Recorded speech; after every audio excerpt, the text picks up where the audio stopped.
برادران محترم، همه رسانه ها و خبرنگارانی که در ولایات مختلف فعال هستند، همه را سلام تقدیم میکنم. بعدا برشان اطمینان کلی میتم که یکیشان هم نه زیر تعقیب است و نه هم کسی حق داره که خانه به خانه در پیشان بگرده. متاسفانه اداره نی که اداره محافظت از رسانه ها را داره، یک اعلامیه به دور از واقعیت را پخش کرده. طبعا مردم مغرض شاید برشان احوال غلط داده باشند و تشویش خلق کرده که گویا خبرنگارا زیر تعقیب هستند. متاسفانه اداره نی بدون از اینکه با خبرنگاران دقیق در هر ولایت خود را تماس شوند، مطمئن بسازند خود را، بدون آن یک اعلامیه تشویش افغان را پخش کرده. شاید مسائل مالی و جلب توجه در میان باشه که همچون ادعای کرده.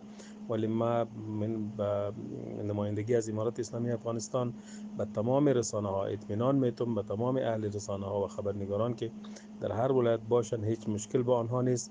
ما در نیمروز، در سریپول، در جوزجان، در قندوز، در تخار، در بدخشان و در سمنگان، در غزنی امروز با رسانه ها، همچنان در فرا با رسانه ها و خبرنگاران مجلس های داشتیم. آنها را اطمینان دادیم، آنها را پس گفتیم که کارهای خود را آغاز بکن. تمام رسانه های آزاد و بی‌طرف میتونن کارهای خود را آغاز بکنن، فعالیت خود را سر بگیرن، با حفظ بی‌طرفی کامل نشرات خود را آغاز کنن، یا اگر با کدام رسانه کار میکنن کار خود را آغاز کنن، راپور بدن از ولایت از ساعات مختلف و سهم فعال داشته باشند در بخش آگاهی دهی و اطلاع دهی به مردم.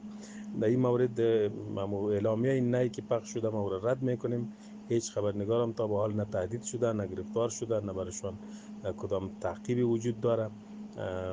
بازم امیدوار هستیم که سران نی و دیگر اداراتی که بدون کدام اسناد دقیق و یا معلومات دقیق شایعه افکنی میکنن متوجه کارکردگی خود باشند. به نفعشان نیست، به نفع خبرنگاران هم نیست، به نفع جامعه هم نیست.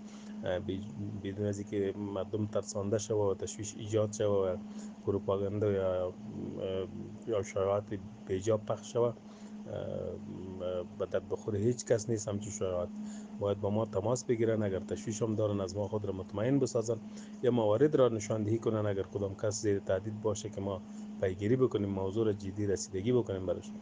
در این مورد ما شماره ها را هم پخش کردیم که هر کس اگر زیر تهدید باشه تماس گرفته میتونه. ما هم بارها با رسانه ها اطمینان دادم، به خبرنگاران در ولایت اطمینان دادم، با خود مسئولین مدافعین رسانه ها تماس گرفتم، با آنها اطمینان دادم که کسی تعقیب نمیشه.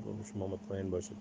در این مورد بازم اطمینان میتم هیچ رسانه و اهل رسانه هم تهدید نمیشه و نه تعقیب میشه.